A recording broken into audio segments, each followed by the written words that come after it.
How are you? I'm doing good. You hear me okay? Everything sound good on your end? Yeah, I can hear you Cool. fine. You can hear me okay? Nice. Yes. Yeah, I'm doing good. I just got back from a job in Tennessee, and I'm happy to spend some time at home with my beautiful wife, Sarah, with an Bet. H, and yeah, just hanging in there best I can. And I've really been looking forward to talking to you for quite some time.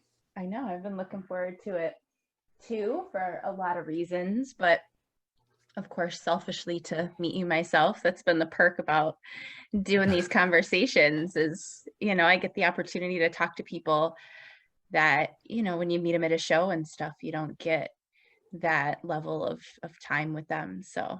selfishly love that part about doing the show is I get to meet people. Yeah, you get to talk to your family, and which is what this is all about, right? Absolutely. Well, especially now, it's a nice little excuse. Be like, I have an interview, guys. I'll be back in an hour. Mom's got to go do stuff. Yeah, I gotta work. I'll be right back.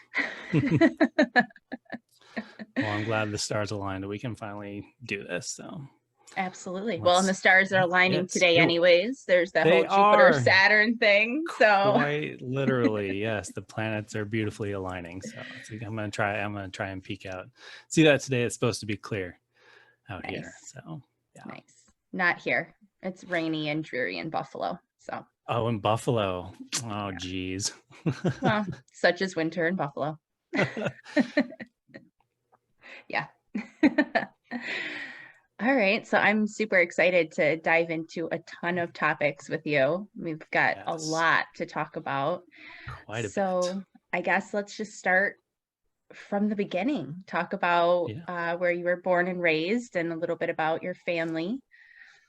Yeah, sure. So, my name is Sam Granillo. Most of you might know me as PonderMonster, the artist. I currently live in Los Angeles, California, but I was born and raised in Denver, Colorado, a little sub area named Littleton.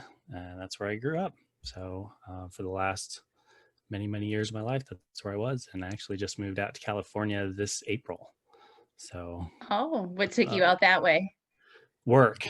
I just Yeah. needed to go where the work was. I'm in the film and television industry, and it's obviously a weird time for any sort of work right now. But this is sort of where I want to be if I want to grow. I felt like kind of a that big fish in a small pond, and I needed room to breathe and to explore myself and do what I do best, which is like schmoozing and just Yeah. putting myself out there and seeing what I can create for the world. Nice. So you're an artist. Is that something that you were always into as a kid, or is that something that developed later on in life? I mean, I guess it's always sort of been around. I've always been quite the doodler. Just growing up, we always had those like we'd cover our textbooks with like paper The grocery paper bags, bags. and by the end of the year, I'd slowly add to it all year, and I'd just have like these massive doodles along my textbook covers, and I would save those, and they're probably in a basement box somewhere, but those are always fun. And it actually kind of evolved into my name that I have now. I've always been obsessed with the word ponder, and I would just write that on everything and doodle it. And, I love fonts and typography, and I'd always try and write it in different ways. And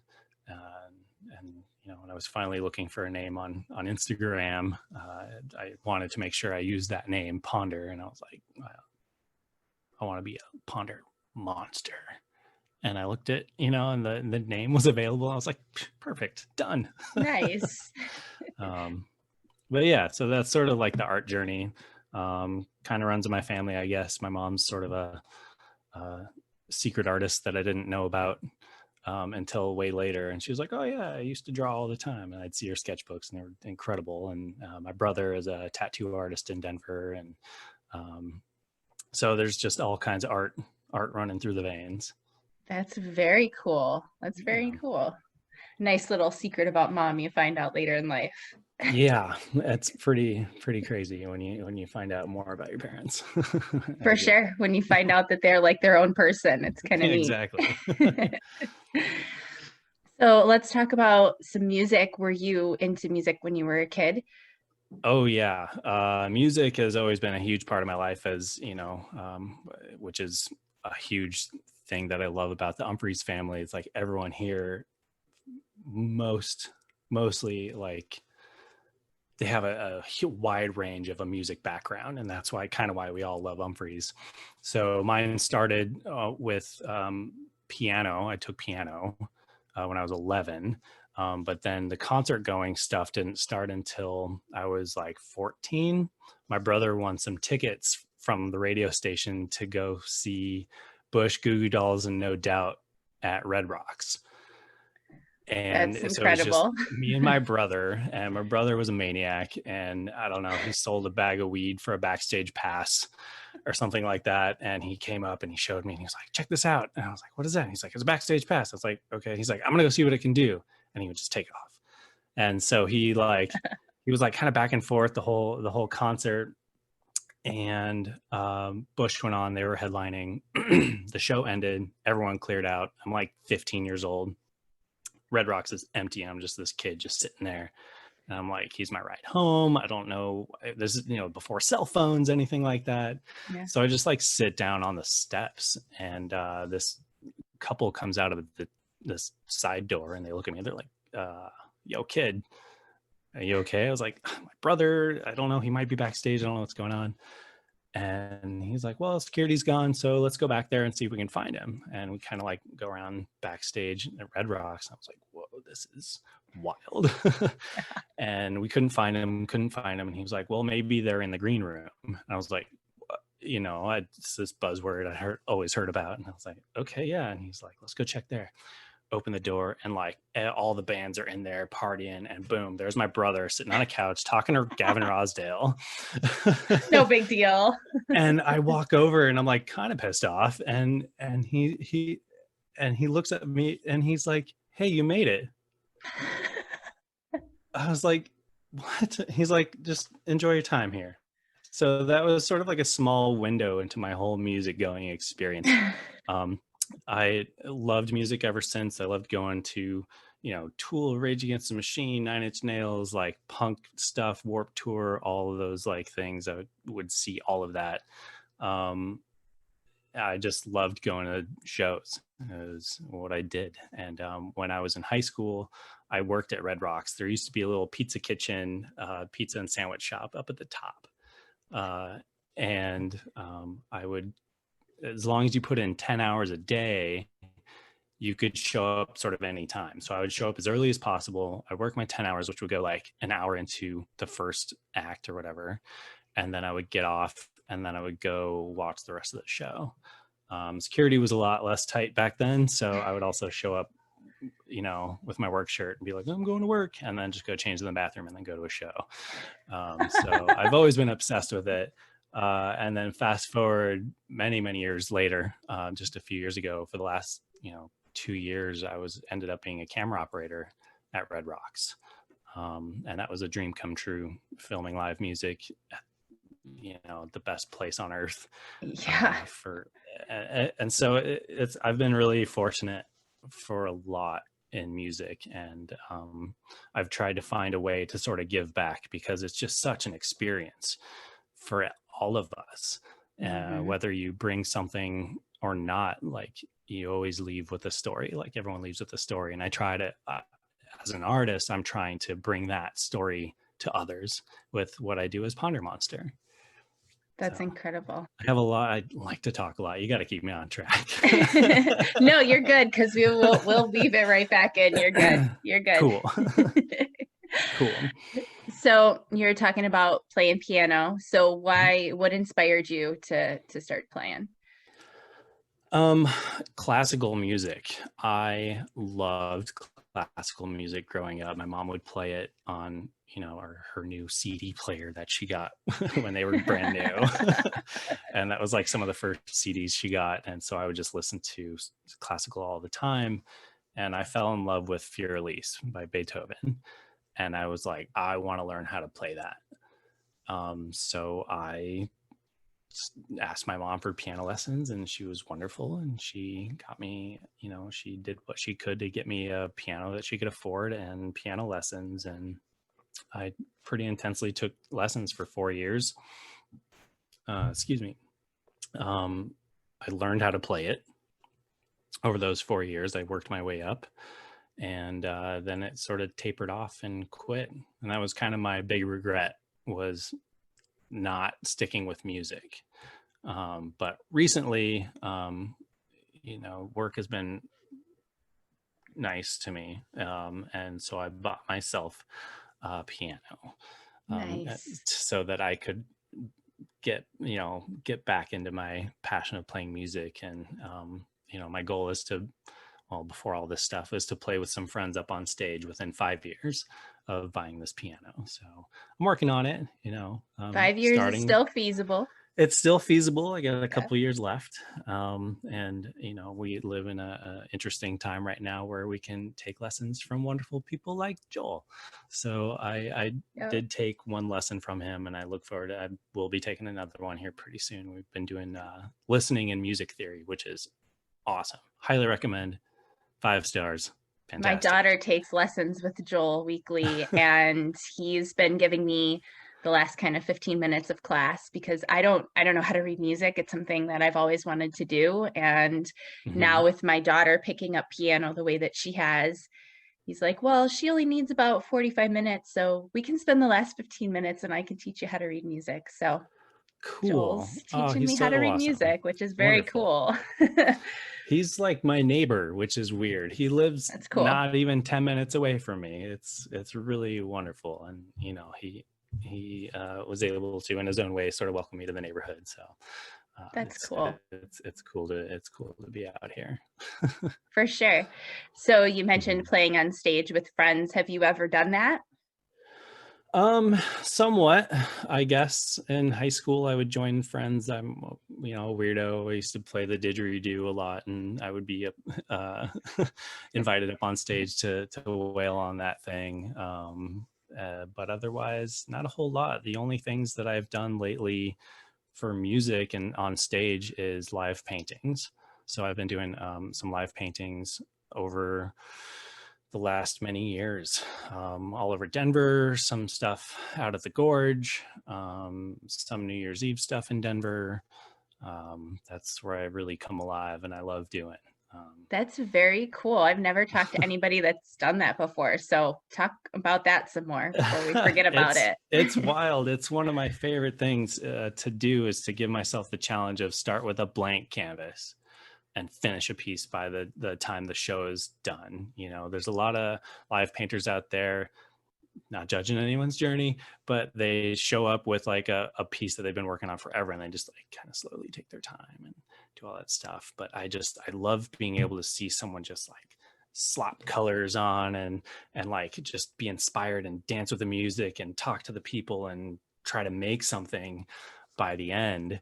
And that's my favorite challenge. And I think the biggest challenge is really trying to decide what I'm going to do beforehand. So I mean, you're illustrating the story is basically what you're doing, is illustrating the story in real time. Do you go in there with any kind of idea at all, or just you kind of? Yes, I try to go in with an idea every time, and sometimes it don't hit me until like 5 minutes before I'm on, and it's photo finish sometimes. But I've been happy with everything that I've done. It's usually love themed. You're gonna find love in all my art. You're gonna find hearts. The monster side of things, you'll usually find like eyeballs, horns, and tails, but hearts is like the big numero uno thing. I'm all about love, and that love thing is something I'm way into, and something that I was shown right away. And I would like to live paint for Umphrey's. It's a little more complicated with them. I did do like a live stream live painting once to a show. I got permission from Kevin Browning to like play the music of a live show while I streamed a live painting. So I have done that before, which was really cool. I think I had like 12 people come check it out. It was awesome. That does sound really cool. So what do you do with the paintings after? Do you keep them or do you auction them off or? A little bit of everything. I have sold pieces. I've given them to friends. I have hung a lot of them in my house. I love them so much. They have so much story. I have one above my bed that's from a Boombox New Year's Eve show, um, where I met someone from Umphrey's fan, while I was painting there, because I had a little Love sticker on my paint bucket. And I did something for um, out at the Gorge, like some Dave Matthews Band, like side parties for Boyd Tinsley, and his side project at the time many years ago. Um, did stuff for my friend at the Lermer Lounge in Denver, just kind of all over, wherever I'm able to get my hands into, and just like, entertain people and bring people into my world is my favorite. Like, I love it when people come up to me and talk to me while I'm doing this live painting stuff, and just like, man, I remember this woman came up to me. She was like, I could never do what you do and just paint in front of people. And so I just handed her a paintbrush and I said, here you go. And I was like, do whatever you want, right? Pick a color and just do whatever you want right now. And see, you're doing it right now. So, and she'll always remember that experience. And I have those few little marks on my painting where I can, know where she did it. So I just love the interactive experience with it all, really. That's incredible because you just don't know what kind of impact that made in other areas of that woman's life. Like Right. doing that, because of what she said, how she's like, oh, I would never be able to do that. And then she had that moment. She's probably like, wait a minute, maybe there is other things I can do. Like, that's incredible that you're spreading that around to everyone. Thank you. So beautiful. Yeah, I just try and bring myself every time I go in. So Absolutely. That's so cool. I didn't know you did that. That's neat. That's so neat. All right, so let's kind of switch gears and talk about where you went to school. And we talked about this a little bit, and I'll admit it was a little bit of a subject I wasn't sure how to segue into. Yeah, no worries. I mean, it all ties in. So it does all tie in. So it all ties in, and it all comes back to love and the idea of love and much love and love and giving love and getting love and just putting it all out there. I can't say it enough, obviously. Love, love, love. Yeah, absolutely. And the other side of the coin, which is important, is just the lightness and the dark. Exactly. So the reason behind all that is there was a day in my life that a lot of love was taken from the world. I am a survivor from the Columbine shooting in 1999 in Littleton, Colorado. And, that obviously is a very long story. I'm very comfortable with talking about it. If anyone ever wants to reach out to me or talk to me or ask me questions, I'm more than happy to talk about it. The short of it is, I was in the school, I was in the cafeteria when it happened. I ended up getting locked in a cafeteria closet for about 3.5 hours before SWAT got us out. There was a period where they were trying to break down our door. The shooters were trying to get into our room, and there was no lock on our door. And I laid on my back and I pressed my feet up against the bottom of the door to keep it shut. And then they gave up and they left. So got out by SWAT, lost a few really close friends that day, saw some not so good things, and it really damaged me for life. And it's something that I learned to live with. You don't really get past that kind of thing, but you learn to live with it. And I'm trying to find ways to make the world a better place now because of it. There was a long time where I was trying to make a documentary to try to find long-term help and healing for those who've gone through traumatic events. That actually ended up is what led me to becoming PonderMonster. So one of my good friends, Richard Castaldo, was paralyzed that day, and he actually moved to Los Angeles many years ago. And I wanted to do a piece on him for the documentary, and it did not go well. Not that he was a bad character or anything like that. It's just like I spent months and months planning for this thing. I came out here and sort of everything just sort of fell apart. It wasn't on him. It just nothing. It was just one of those weeks like nothing went right. And I was really into street art. I think it's right when like Exit Through the Gift Shop kind of I came love out. that It was like film. 2012 or something like that. Yeah. And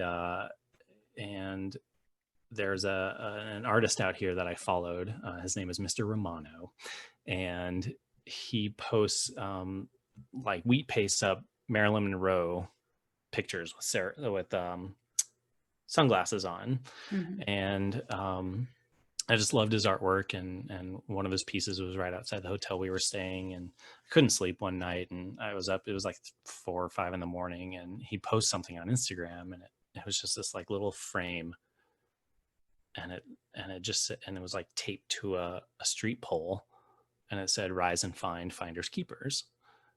And I was like, oh shit, wait, what?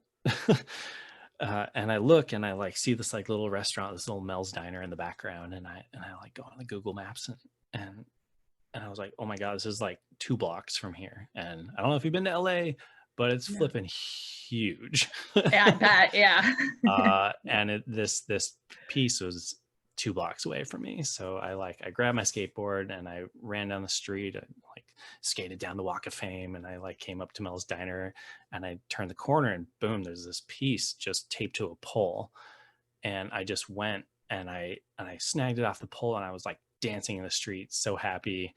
I couldn't believe that I found this like piece from this like artist that I love. And I was just so filled with joy, and it just stuck with me for so long. I was like, I need to give that feeling back. I mean, it's been a year and a half, and I can't believe someone would be that generous to just give away their art.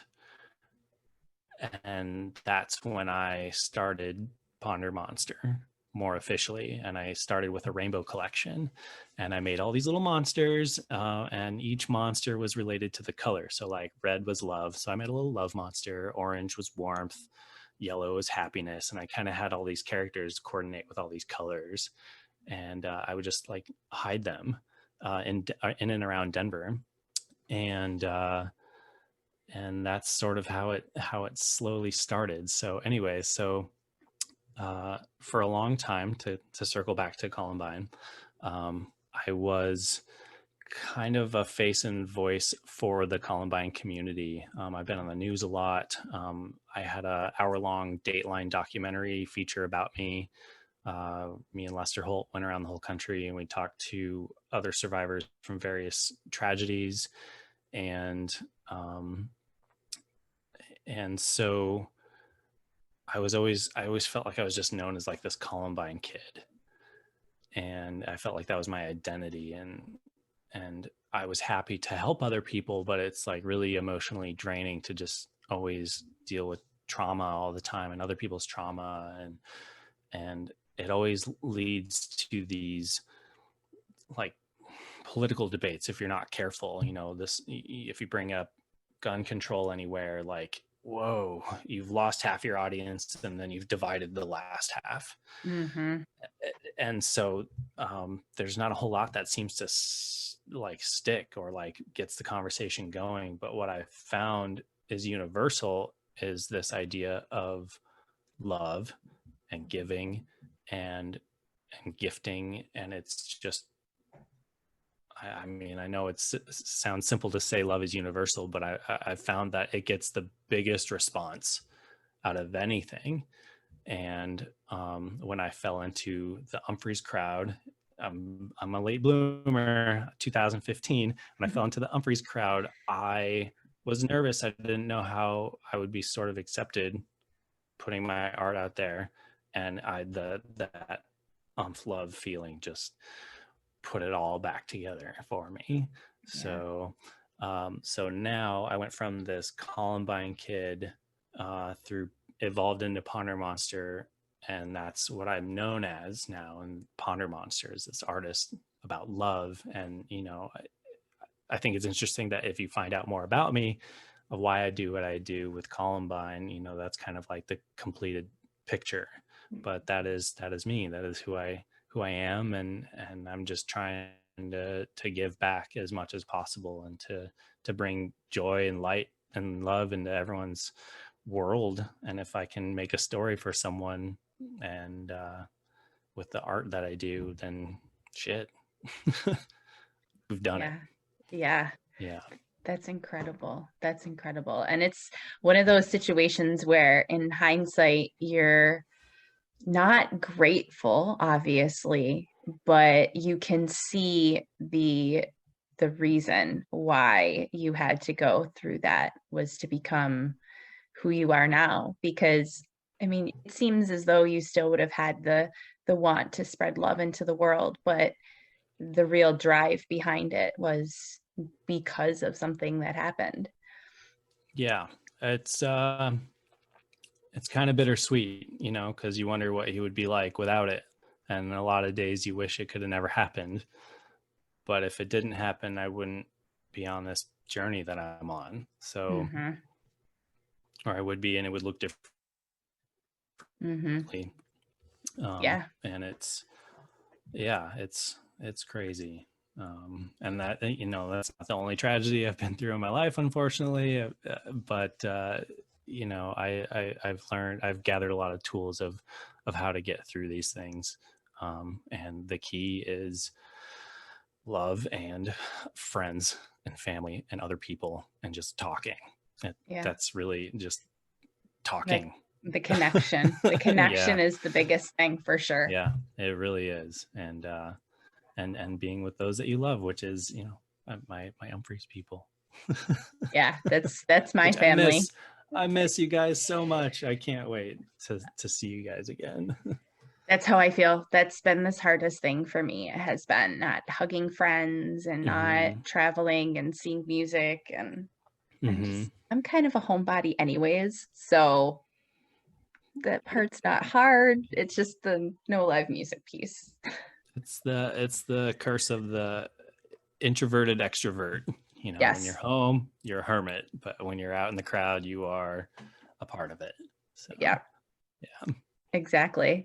So how old were you when that happened? Did you say what grade you were in? 17. I was 17. 17. I was a junior. Yeah. So I still had one year more to go. Senior. Yeah. So I class of 2000.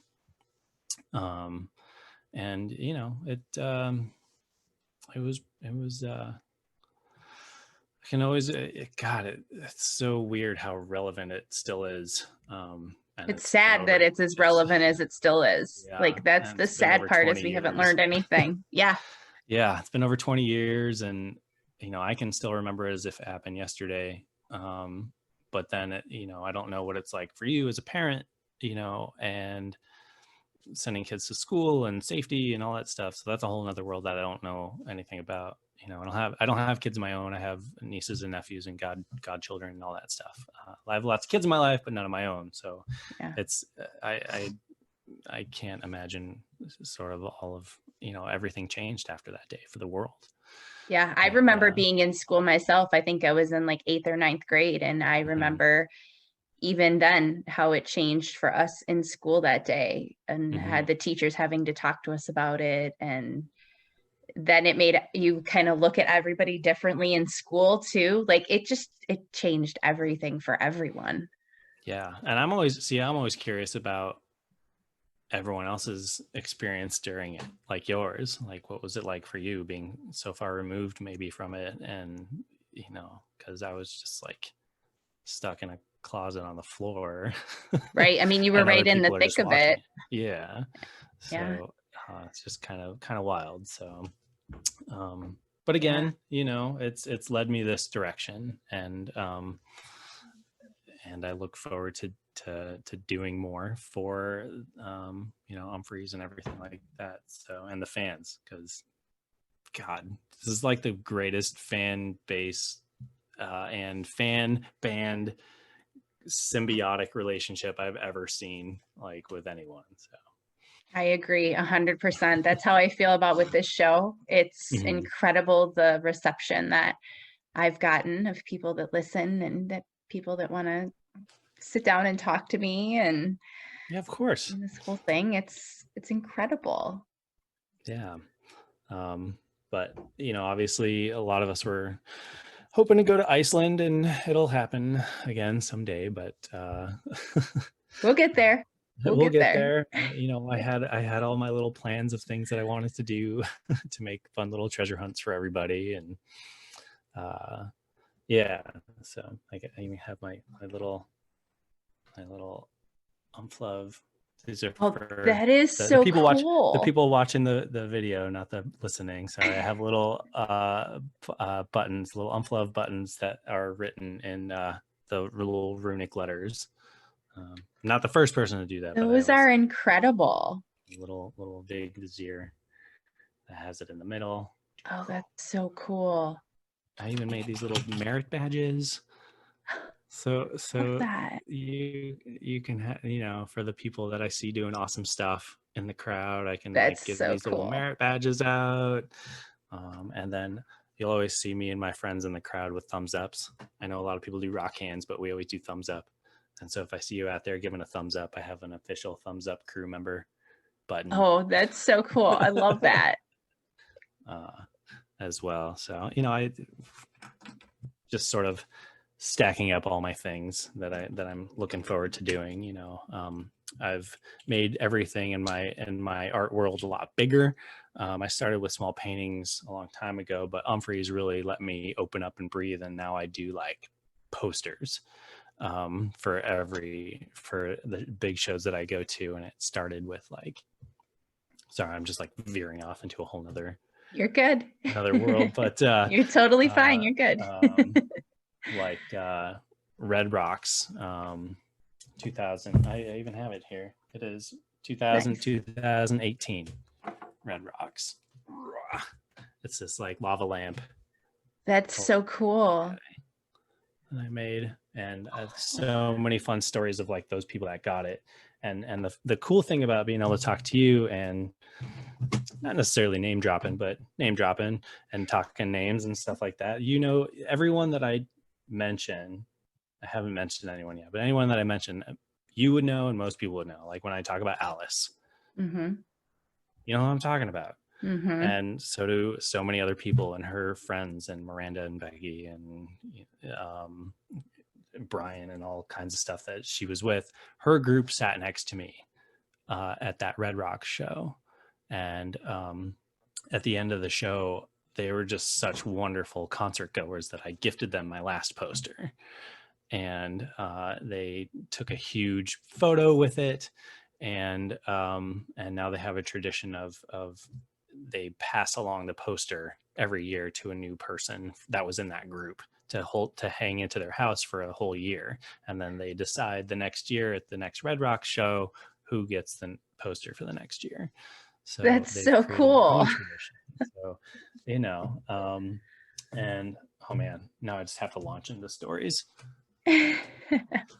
I made one. I have a show and tell here for those who are listening. I'm sorry, but here we go. I'll do my We'll just best. have to watch the video then. Yeah, you'll just have to watch the video. So I made this poster here. This is my night nurse and day nurse poster. I made this for Atlanta. That's incredible. Thank you. And that was a huge deal. I was working with, so just a quick side note here for those who don't know, I also get the opportunity to work with Umphrey's Mcgee on occasion. Sometimes I help with their VIP stuff. I work with Mary Welch, and she's awesome, and Anna and Rachel and all these wonderful people. I don't know how many people out there, if I know a lot of people know Scoots Yeah. out there. He's the one who got me connected into everything at Red Rocks. But anyways, so the Atlanta show was crazy. I gave out so many posters to so many amazing people for just like being awesome out in the crowd. I did some treasure hunts for them. Grady got one. Um, Gert got one. Sam at the merch booth, he helped me out big time. I love him so much. Him and Pat, they helped me out with storing my posters and all that stuff. And then I also met Justin and Amy Willis Nice. there, and he came up to me. I'd never seen him before. I'd never met him before, and this was the 2018 New Year's show, and Justin comes up to me, introduces himself, and he's like, "Hey, he was sitting behind us one of the nights, and we kind of hung out, talked, and he saw what I was doing, and he came up to me, and he asked me to put out my hand, so I did, and he put like a little metal gear in my hand, and he said, "That's for you." And I looked down at it, and it said "free art." I was like, "What's this?" And he's like, "I see you out there doing so much for so many people. I wanted to gift you something." I was like, "What?" And he was like, "Yeah, hit me up later. We'll talk." And he ended up making this necklace for me.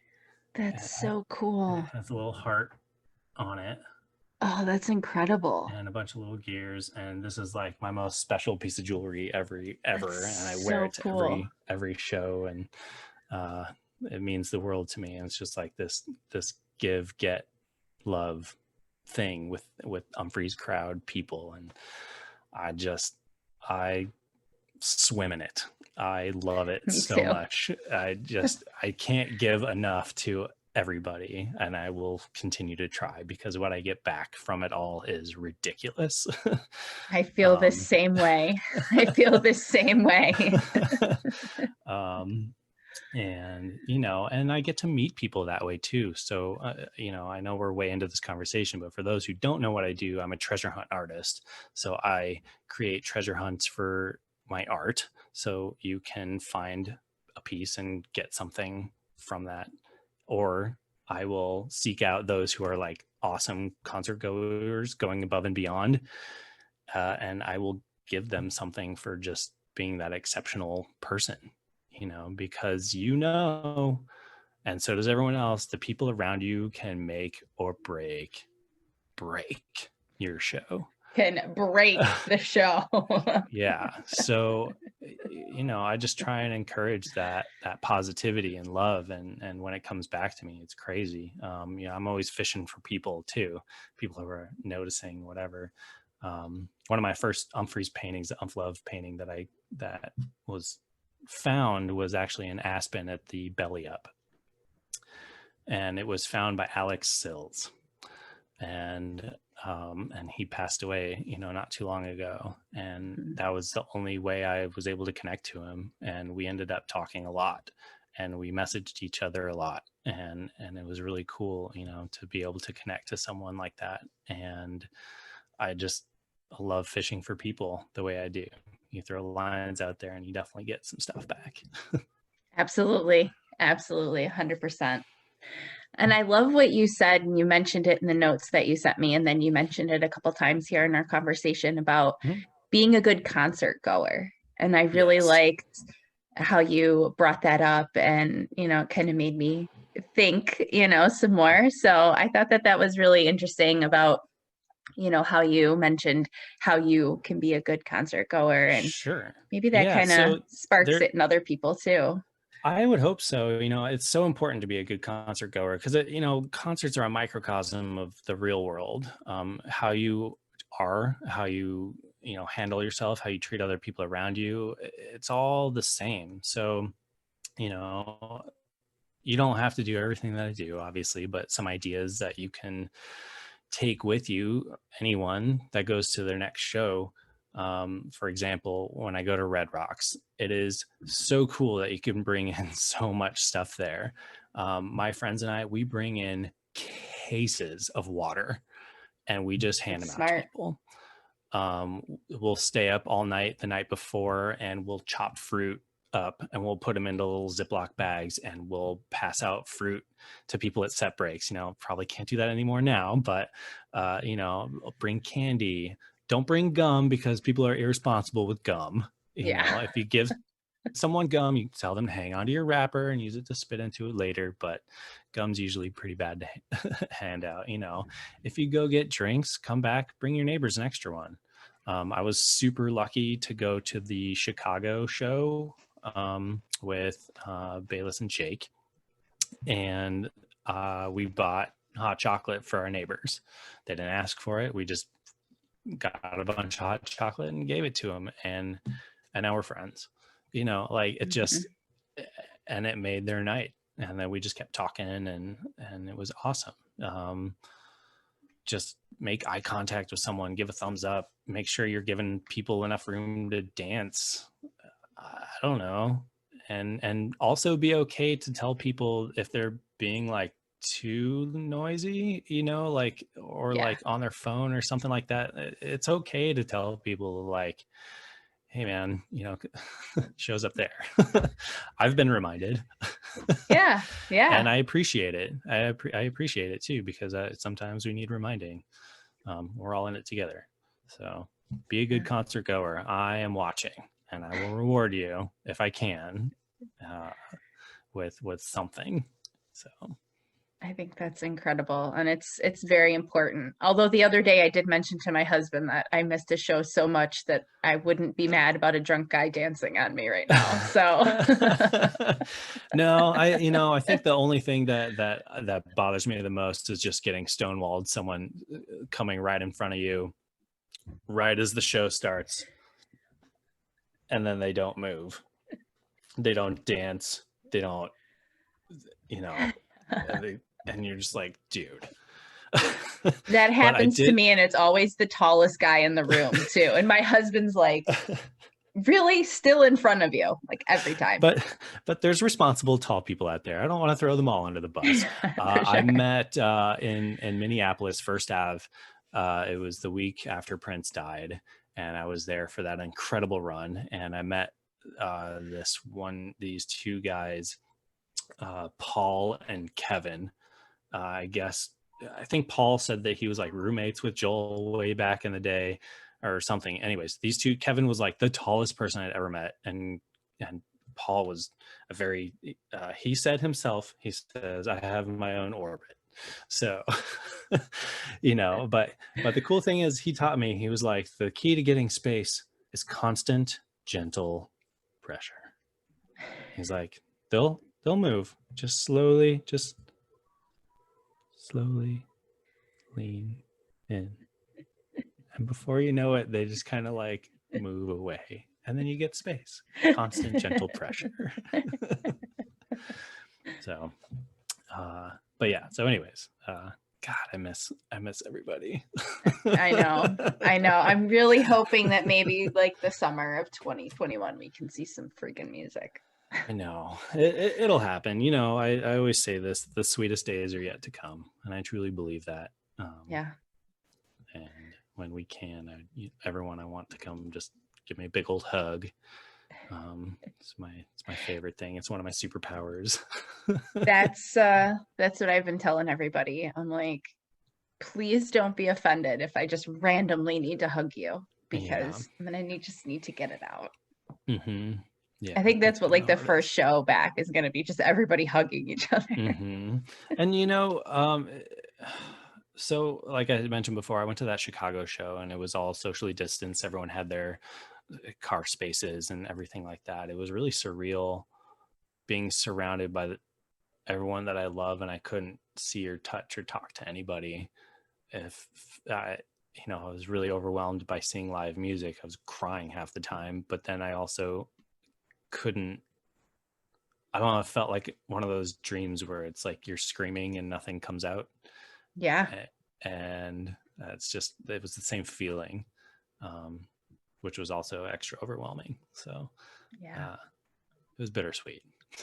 that was one of the many reasons. I mean, we're in New York State, so we have a lot of travel restrictions, Oh here yeah. and with my husband's work and everything. And so, there were other reasons why we didn't go, but that was my main reason is I didn't want to go and not be able to interact with people the way that I love to, because Mhm. it's such a big piece of it. It is. God, I love everyone that I meet, and I miss everybody. People in the crowd that I see all the time, Mindy and Hmm. Mark and um, everyone else that I have already mentioned, and so many others, and Paisley and just everybody. It's everybody. I Yeah. miss you all so much. Yeah. um, and I just look forward to doing what we can. I love seeing what people are doing right now with the time that they have and surviving, um, and just doing whatever it takes. Don't be afraid to reach out. Yeah.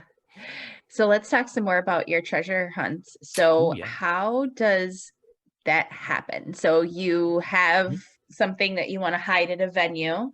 So what do you have to do? Do you have to talk to the venue or the band, or so kind of Ooh. take us through that whole thing? So the process, it evolves all the time, and to get the right response, it's a process. So because the response that I am looking for is for you to sort of post about it. I want to see a picture with you with the art so that I can repost and share who got it. So that sort of starts with me designing whatever I'm designing. It's been posters lately. And since I use the name Umphrey's Mcgee, I'll reach out to Kevin Browning and I'll just say, hey, can I have your permission to use the name? I won't sell anything. As long as I'm not selling it, I can use the name. And as long as I ask permission, I just like to stay, it's all about communication. So I'll do that. Um, at first, for the Red Rocks one, I was hiding poster tubes. But very quickly, I just kind of realized and reminded that I'm hiding sort of obscure packages in random places. And I was like, oh man, I need to find a new way to do this, because what I'm doing, I think, is the good intentioned. The last thing I want to do is shut down a concert for trying to, have fun. And so I really had to like hit that brainstorming drawing board again. And I'm like, okay, what can I do? I used to hide those little tiny paintings, which is fine. I would hide them wherever. I don't get venues permission. I have, but it's usually not necessary. Um, but I've come up with this idea to hide these, like, I don't think I have any with me, but it's like I'll make little tiny laminates, just like a little thin laminated piece of paper with instructions on it, and then like maybe a doodle of what the art piece is, excuse me, on the front. And what I'll do is I'll, at some point during the show, could be before anyone gets in. Sometimes I'm lucky, when I'm working on VIP, sometimes I can get in there early and then like hide something in the venue. Um, and then I'll hide it maybe set break, something like that. I try and give people enough time to really to go do that. But when I hide it, I'll take a picture of it and then I'll upload it to Instagram, Twitter, Facebook, all PonderMonster. And and it'll say finders keepers, go find it. And people will run off and go find it. I'll sort of watch people stumble upon it or whatever, but I try and make it so those who are looking for it can be notified, but also in a place where anyone random could also happen upon it. But also you have to make sure that it's not in a spot that like it would be found by someone who would want to throw it away, like, staff or whatever. So it's really tricky. A lot of people know what I do. A lot of friends know what I do. So I'm being watched like a hawk. So my style has had to change. I've had to have friends hide things for me and send me the picture later. Uh, I call them my PonderMonster minions. That's so And funny. you know, so I have to, or like if a friend is watching me, I have to make sure that when, if they go to the bathroom or go get a drink, then I run off and hide it and then I come back. You know, so it's gotten a lot more difficult, which makes it a lot more fun and challenging on my end, but that's sort of how it goes. And then I'll find a way to get you your piece, whether it's at the next show or at the end of the show, or I'll mail it to you. And you know, I've gotten some really beautiful photos back of people that have framed my art and put it on their wall. Someone just sent me one not too long ago. They're like, I've never spent this much on a frame, and I got the like that special art glass where there's no glare, and I was just like so thrilled. So thrilled. That's It was so actually, cool. it was this piece right here, the last New Year's. Oh, I love that. It's so beautiful. Um, yeah, That's cool. but I mean, the ultimate goal, I would love to make an official poster for Umphrey someday. Um, I just think it would be a really cool journey and a really cool story. That's my favorite part about any art, is the story of, you know, this fan that just sort of does this, also had the opportunity to make a legit poster. And and Sam has been really cool. He's open to the idea. So it's possible. Of course it's I just have possible. to, I just have to hit it on the head with my design, and then I think he'll hook me up with a screen printer and stuff. So I keep my fingers crossed that I'll come up with the right idea. I'm sure you will. There's no doubt in my mind that you will. But I just hope it would be well received, and you know, I look forward to it.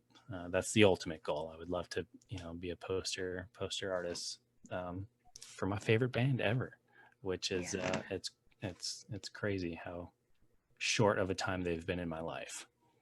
Yeah, that's incredible. So what medium do you use mostly? With painting, it's acrylic and canvas. I've been doing a lot of stuff on iPad design stuff, and then I'll just do paper, pen, ink, pencil. I'll do that for a lot of these things, like the posters that you just saw, except for the last one. I'll do a full scale drawing, ink drawing of everything, and then I'll bring the black outlines into Photoshop, and then I'll color it.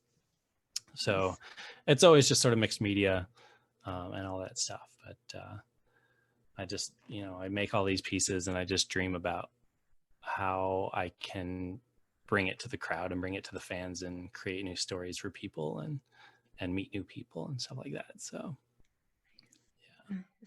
All right, so let's talk about Umphrey's. Oh my God, yes. I love them so much. I love you guys. Let's get into it now. Oh my God, I love you guys. Let me just fangirl for a minute. I just fanboy really quick. Okay. So yeah, I'll just sort of jump into it, I guess. My first Umphrey's show was Red Rocks 2015. Nice. And you know, I had my friend Brian, he was like, hey, I found a new toy. And I was like, what? He was like, I found a new toy and you should come to this show. And he's like, it's Umphrey's Mcgee. I was like, I don't know who that is. And he's like, just don't listen, just go with an open mind. And we went to the show. Still to this day, one of my favorite set lists. I don't know if it's just because it was my first show, but it was pretty amazing. And I was just like, my jaw was on the floor the whole time, and I like I don't even know if I was moving and dancing. I was just staring, and I was pretty much I was like pissed off that I had not found these guys before this. So it's like, my friends let me down. Like, no one knew who these guys were. Like, who am I hanging out with? Why, like, all the music that I listened to, how have I not come across these guys? Like, what happened in the world that kept me from this? and so immediately I was just hooked. And I, you know, just the spectrum of music, and the classical to reggae to hip hop to metal to, you know, jazz, all improv, just, and then of course everyone, the lights. dude. Yeah. Yeah. So I fell in love pretty hard, and since then I've already been to 40 plus shows, and almost immediately I was like, I want to work for these guys. I love their production value. I love what they give to the people. There's something here. And the random path that I took to be able to work for VIP has just been insane. Yeah. And that's how I got folded in even further. So I was asked to do a small music video for a local Denver band called Uncle Tuesday. And the drummer from Uncle Tuesday his name is Sean. He's like the VP of tour gigs.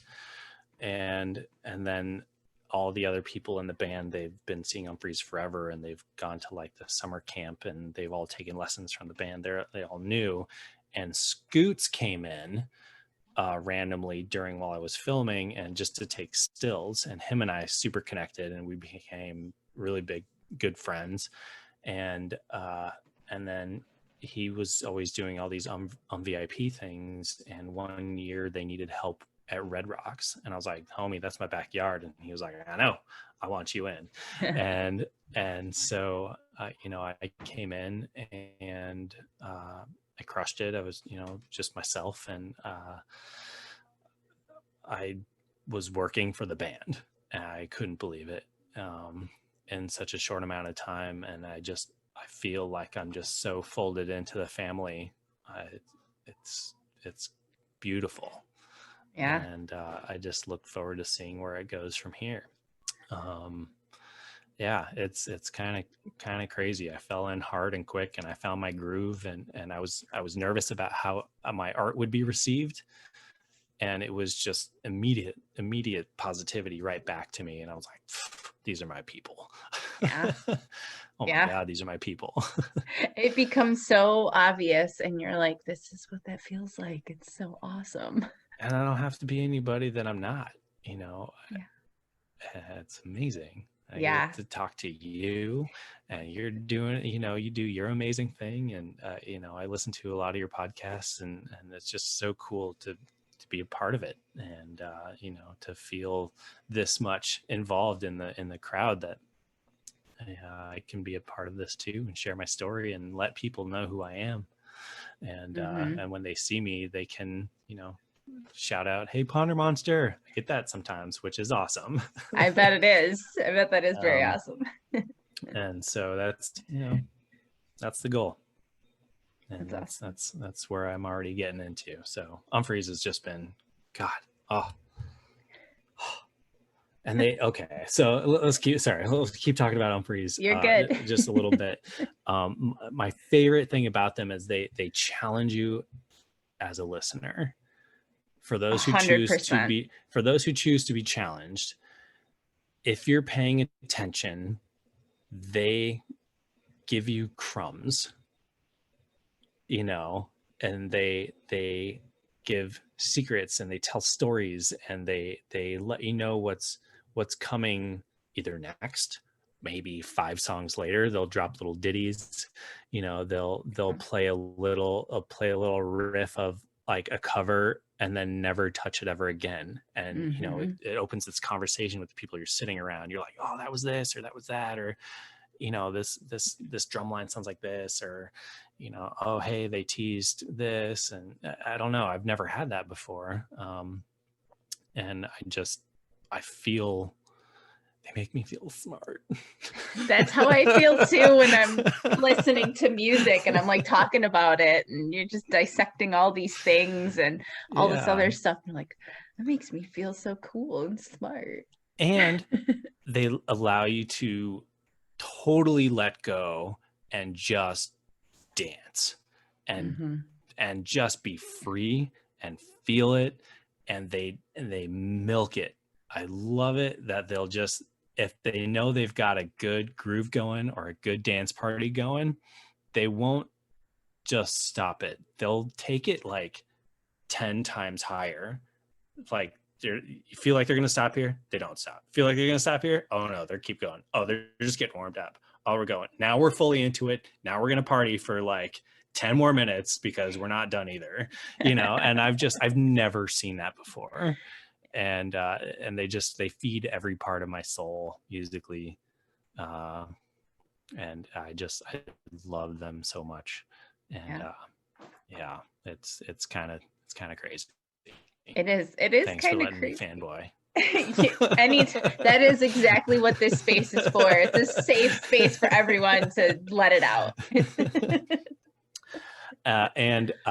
Everyone has the songs that they're chasing and the songs that they've seen a lot. So my number one song that they play the most common unheard song for me is The Hangover. Really? I've never seen Hangover, but I've seen Front Porch 5 times. And you've been to New Year's runs and you've never seen Hangover? Nope. I find that so hard to believe. It's always the show before or after. Always. And it's crazy. What? That is really crazy. Never seen it.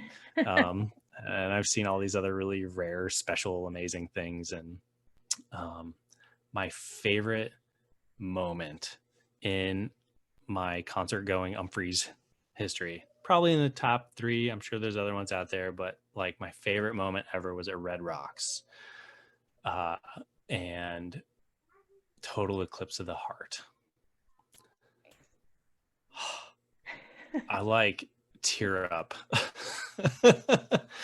Dude, when Jennifer Hartswick starts singing and the lights start turning on and then she plays the trumpet and everyone is just like, are they playing this? Are they really gonna, like what is happening? And then they that's like one of my favorite Umphrey's moments of all time was Total Eclipse of the Heart. And God. I just love when Jen Hartswick sings with them anyways. She's just incredible. She is.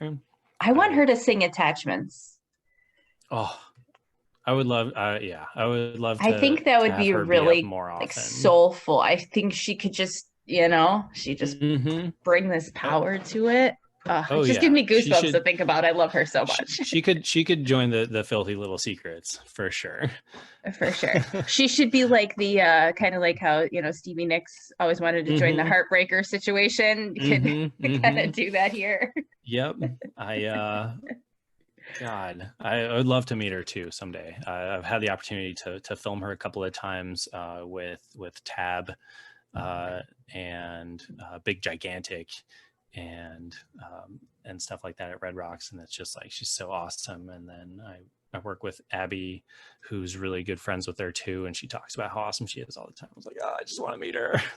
She's so incredible. Cool. I have a funny story. I met her one time. I don't think I've ever told this story like on air, so this is funny.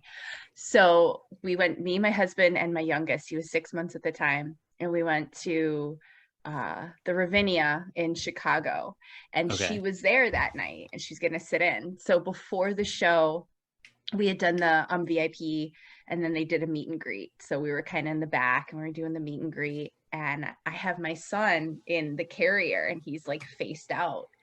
And I'm like, Jen, hey, hi, and I go over and I'm like, can I have a hug? And she's like, sure. And my 6-month-old is squeezed between me and Jen Hartswick for a big hug. And the look on his face when I pulled away, he was just like, what's happening? That was awesome, Mom. That's so cool. Oh my God. What a great story. Yeah. So that's my Jen Hartswick story. What a way for your kiddo to be introduced. For sure. He's just smushed all in there. He had the greatest smile on his face. Oh, I'm sure he did. He's only 6 months old, but he would always remember that for the rest of his life. Yes, he will. That's super cool. Awesome. So what is one of your favorite venues to do the treasure hunts at? Ooh. I mean, obviously Red Rocks. That's one of my favorites. One of the more tricky ones is the Fillmore. Let's see. let's see, a fun one was in Kalamazoo. They had like a little stadium thing there, and that was kind of fun to like run around and find a little spot to go hide there. The Tabernacle was, I don't know, it's hard to pick a favorite because they're just, each one brings its own interesting challenge to hide something, and then just finding a way to sort of be sneaky about it. And I'll usually take a friend with me because it's like way more obvious if I run off by myself and go into a dark corner. It also feels a little more sketchy.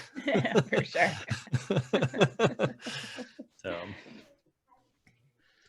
So how has Umphrey's inspired you personally, with your art, any way?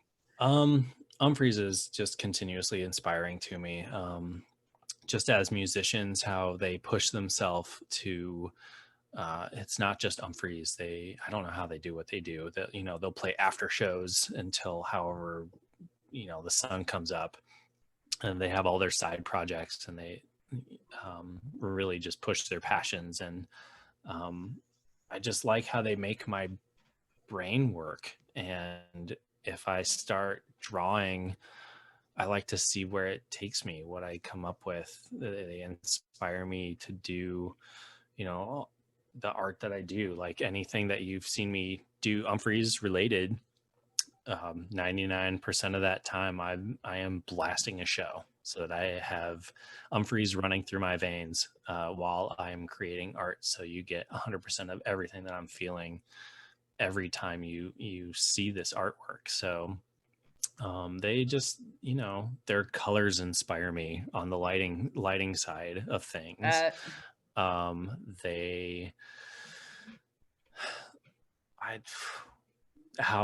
How cool they are as humans is inspiring. They're rock stars, and they see us as, I don't know if equals is the right word. They just see us as a family and a part of their world, and they love interacting with us, and that's super inspiring. Especially, I mean, I work in an industry, so the film world, I work with all kinds of people, all kinds of status, all kinds of fame, all kinds of financial backgrounds, whatever. And it's hit or miss with people, and make sure that we're doing what we do to be us, also to stay safe. Their message is, be safe on your way home so we can do it again. That's really important too, because they care about us a lot. And I don't know what it's like to have this many fans, that obviously people are going to be lost along the way, and I can't imagine what that feels like. I'm sure a lot of people come to them with a lot of heartache of people that they lose, and they also do an amazing job to try and take that into account sometimes and incorporate that into their set lists. This is someone's favorite song that they would always play or whatever. They're a part of us too. So that's all really inspiring to see, just good people out there. And they let me in too. So that's pretty incredible. Yeah. That's how I feel. And I agree with what you said about them being rock stars, but that's not who they are. In the visual of, kind of what rock stars are.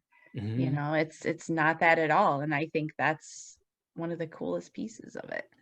Yeah, there's a give and take. There's a communication between us as fans and them as the band. And obviously they have the ultimate say, and they will remind us, especially if we have terrible request ideas or whatever. Bayless is like, no, that was an awful idea. That was a terrible idea. I'm going to play this instead. You don't want to hear that. Trust me. but they have fun with it. We poke the bear, as he says, and he'll respond to people. They'll respond to the crowd, and there's loyal sides to Jake's side and Joel's side. I would love for you to talk some more about being a camera operator, though. Yeah. Let's So talk some more about that and yeah, how you got into that. Was that something that you were into when you were younger too, or how'd that come up? I've always been into the film world. I would always make little shorts and stuff with VHS recorders, and in high school I was in video production, and we had what was called the Rebel News Network, and it was just like TV morning announcements, and every Friday they would do like student made videos or whatever, and I would often make a lot of those student videos. I was way into animation. I would make little claymations, or I'd use people and I'd sort of do animations with people down the hallways or something like that. So I was always interested in it. I got my film degree from the University of Colorado at Boulder. Oh, nice. Um, and while I was there, I was a barista at this place, this magical place called the Bookend Cafe, that no longer exists, but it is pretty incredible. But then I went from there to being a projectionist. And I was a projectionist for Colorado Outdoor Cinema, which also did a lot of international film festivals. So I did Vail International Film Festival, Boulder. We did one in Baja, Mexico Film Festival. We did all kinds of stuff for a lot of film festivals and stuff like that. And then I slowly found my way into the film world through this place called High Noon Entertainment as a transcriber. And so people would film stuff for reality television, and they would bring it in, and I have to like type everything out, and I typed like 100 pages a week. It was terrible, but Oh my God. slowly got let on to set as a production assistant, and I was doing stuff like Food Network Challenge, and then I slowly worked my way up to camera assistant, and then over the last few years I've been a camera operator. And I mean, obviously the stories go on and on of the things that I worked on, which is fantastic. But most recently, so I went from a camera operator at Red Rocks for 2 years. I got to film over 200 performances, which was unbelievable. And I was about to move out to Los Angeles, and then I got another phone call to go work on an awesome project I was a part of for about 6 months. So if you have Disney Plus, I worked on the show, The Magic of Disney's Animal Kingdom, as an assistant camera and occasional camera operator. Did a lot of specialty cam stuff, anything underwater that you see, I helped with. A lot of like cable cam, jib stuff. We did all kinds of specialty things. So That's incredible. that show is so awesome, so much fun, such a wonderful family. There was a crew of 60. So there were four teams. We were one of the teams that did it, and that was awesome. So that's on Disney Plus right now. If you guys want to go check that out, it's a good family show about animals. We'll watch that tonight. And check the credits and see Samuel Granillo on there. I think it's Sam. And then I've been very fortunate enough. I've been working the last like 7 months on a Discovery show called Moonshiners, and I've been doing camera operating for that show. Now that is now in its 10th season, and so we're filming the season 10 right now. And so I've been back and forth traveling. It's been crazy in this pandemic. Lots of safety precautions. We take multiple COVID tests a week, and we isolate ourselves constantly. We work in the middle of nowhere. It's a lot of protocol to film in this world today. But I've been working on Moonshiners for the last like 7 months, and we're just sort of waiting for the rest of the world to open up for more jobs. So I've been very fortunate enough to be thriving in a way during all this. So but yeah, that's For kind of what I've sure. been working on lately, for the last year or more. It's just those two shows, Wow. which is Well, great. yeah, that's But I've incredible. also done stuff out here in LA. I worked at Funny or Die for a little bit. I worked on an awesome show with Jonathan Van Ness called Gay of Thrones, which was Nice. so, that was like so much fun. Got to see him every Monday for like 6 weeks. So it was like after they would air a Game of Thrones episode, he would come in the next day and he would like interview a comedian about how the show went and do their hair, and it would just be like this short little, I don't know, 10-minute thing. It's on YouTube. So that was That's super so fun. funny. I was just reading about that show in his book too. Really? That's so funny. Oh yeah. What a small world. It's a super small. Hold on. Let me see something really quick. That's incredible. Another thing for all the podcasters listeners to Miss out on. That's right. So if you come in here and we'll go to, I don't know if I have like a quick one. Should be. Well, bummer. I thought it would be faster to find, but here we go.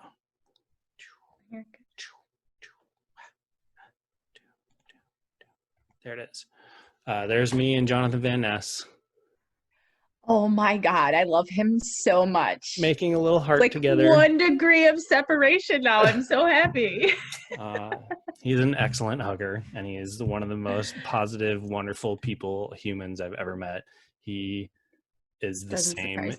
He's the same in person as he is on TV. He turns it up a little bit, for the cameras, but like that's who he is, and he's so incredible. I love him.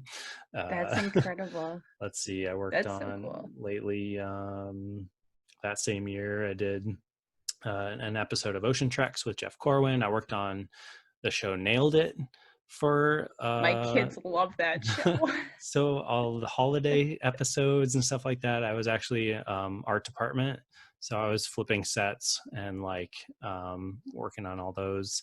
I'm friends with Wes, the guy who rolls out the trophies at the end. That's so cool. So he's married to one of my really good friends from Boulder, from the Bookend Cafe, which I had mentioned earlier. So that's so cool. He got me on that show to work on for a little bit, and that was a lot of fun to work that show. I did like, I don't know how many episodes of that I did, quite a bit in the latest season, so that was fun too. Oh my God, my kids love that show. They're gonna freak when I say this, when I tell them. They're gonna be like, "Oh my God, that's so awesome!" So that's sort of my world, the camera world. I wanted to. So cool. The goal for a long time was to work for tour gigs, and to travel with Umphrey's and film them, but they stopped having the need to travel their camera people. So they would just hire locally. So it was just kind of like that sort of fell off for a little while, but that's okay. I still love what Tour Gigs does and everybody, and Nugs and all that stuff to make sure that live stuff comes to us. But that's the dream, is filming live music. It sort of ties it all together. And I'm very good at it. I am a good camera operator normally, I'd like to say, but there's something about filming music. I'm just so damn connected to it because I can feel it and I can bring that emotion into what I'm filming and how I film it, and just filming music and being able to do that at like Red Rocks and film so many wonderful, wonderful bands and some of my dream come true. Like I got to film Primus. And that's incredible. And Sean Lennon and God, just so many people. I could go on and on, but I'm sure with painting live on stage, I'm sure that helps your artistic mind when you're filming. I'm sure. Oh yeah, it all feeds into itself. The art of it all. It just. It's just in you. It just, I guess it's just in me, and I feed off the organism as a whole, because that's exactly what it is. And to be a part of that organism is pretty incredible.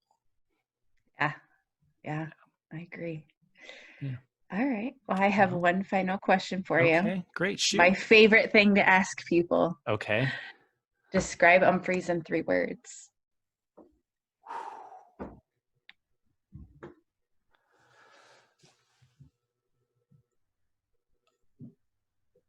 Okay. So colorful.